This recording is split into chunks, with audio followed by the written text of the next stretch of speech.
Yo me tiré por el puente y me regresaron de vuelta por acá. Sí quiero regresar a mi país. Es muy difícil el camino.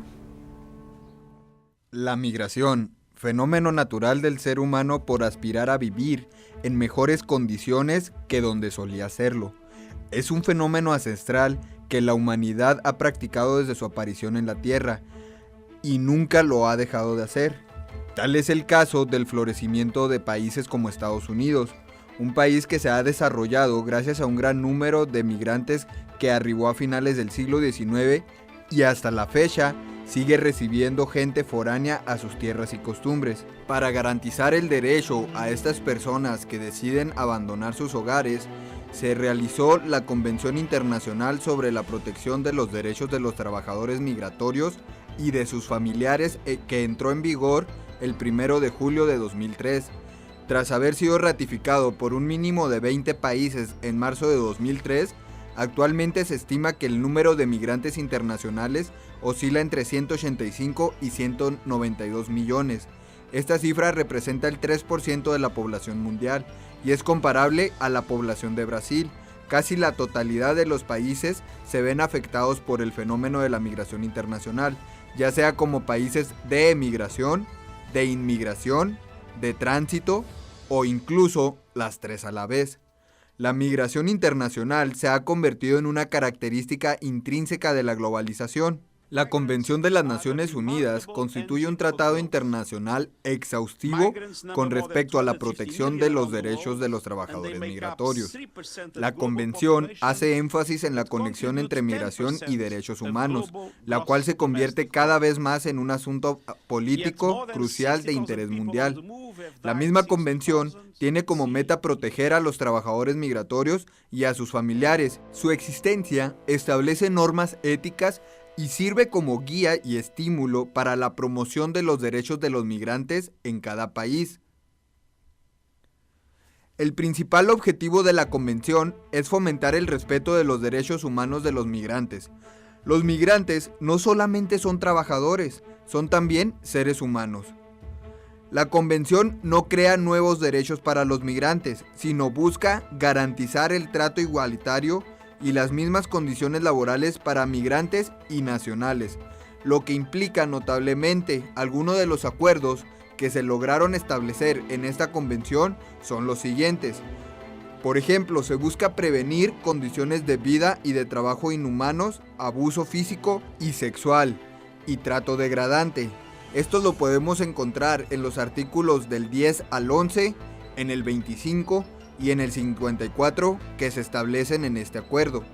Otro punto también que cabe resaltar es garantizar los derechos de los migrantes a la libertad de pensamiento, de expresión y de religión, establecidos en los artículos 12 y 13. La finalidad de poder garantizar este derecho es para que los migrantes que vienen de culturas diferentes puedan seguir profesando su misma religión sin que intervengan las nuevas costumbres del país al que están llegando. Otro derecho que se logra con este acuerdo es garantizar también a los migrantes el acceso a la información sobre sus derechos. Por eso mismo, cuando tú entras a un país, puedes visualizar en las mismas aduanas o en las secretarías de las relaciones exteriores folletos con los derechos que tiene cada migrante a la hora de llegar a un país. Además, se busca asegurar el derecho a la igualdad ante la ley, lo cual implica que los migrantes estén sujetos a los debidos procedimientos, que tengan acceso a intérpretes y que no sean sentenciados a penas desproporcionadas como la expulsión. Esto se establece en los artículos del 16 al 20 y en el 22. Con este mismo acuerdo, se busca garantizar a los migrantes el acceso a los servicios educativos y sociales, esto establecido en el artículo del 27 al 28, en el 30, del 43 al 45 y en el 53. Esto para garantizar que los mismos migrantes que están arribando a un nuevo país no se les niegue el derecho a la educación por venir de otra procedencia o no conocer el idioma. Tal es el caso de ciertos países, como lo mencionábamos en un principio, de Estados Unidos, quienes en algunas escuelas ellos establecen programas para que los migrantes puedan acudir a la escuela y lo puedan hacer en su idioma. A la vez, se les enseña el nuevo idioma del país al que están llegando. De la misma manera, se busca asegurar que los migrantes tengan derecho a participar en sindicatos.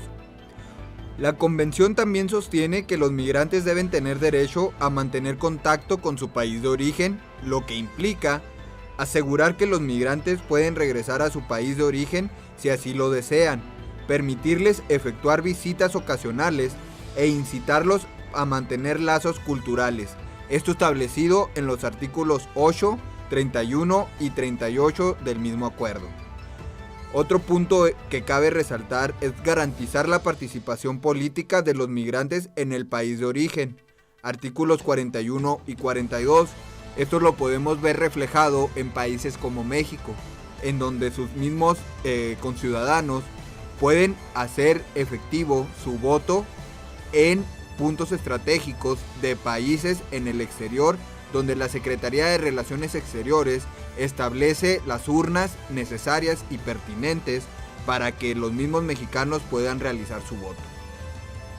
Otro punto que cabe resaltar es asegurar al derecho de los migrantes a transferir sus ingresos a su país de origen, llámense remesas, esto establecido en los artículos 32, 46 y 48. Sin embargo, lamentablemente, este acuerdo no está firmado por países de primer mundo.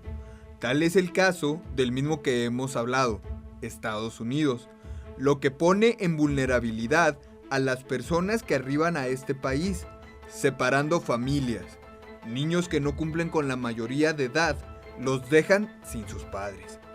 Por eso, es muy importante concientizar sobre la migración para garantizar una legislación pro-migrante. Y es muy importante seguir apoyando a programas como Humanizando la Deportación.